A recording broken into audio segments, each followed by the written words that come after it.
Il suffit pourtant d'ouvrir le Coran pour comprendre que la vision de la femme qui est véhiculée est franchement problématique. À la sourate 34, verset 4, on peut lire « Aux femmes dont vous craignez la désobéissance, exhortez-les, éloignez-vous de leur lit et frappez-les. » On dira cette traduction erronée. Hélas, toutes les versions du Coran confirment que le livre saint de l'islam recommande au mari de frapper son épouse.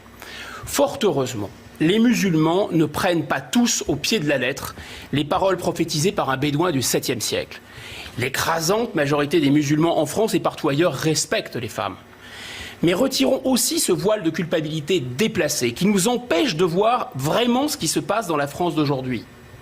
Les violeurs, les harceleurs, les cogneurs ne sont pas tous des musulmans, mais une part anormalement élevée de ces actes sont commis par de jeunes musulmans. La culture arabo-musulmane ne saurait en aucun cas être directement tenue pour responsable. Elle n'est pas pour autant innocente. En vérité, l'être humain devient fou lorsqu'il est soumis à des injonctions contradictoires. Et comment des garçons influencés par une religion qui prétend qu'une femme vaut la moitié d'un homme pourrait-ils réagir à une éducation nationale qui veut dégenrer la société ? Comment des Nabils qui sont tiraillés entre Mahomet et YouPorn peuvent-ils réagir à des injonctions aussi contradictoires ?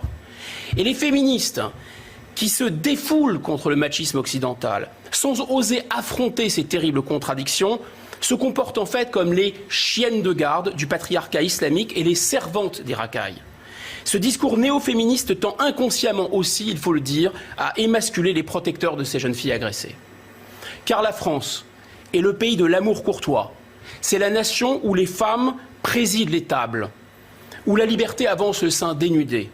C'est une patrie incarnée par le buste d'une femme. Chez nous, la virilité ne consiste pas à lever la main sur une femme, mais à lever la main sur celui qui ose lever la main sur une femme.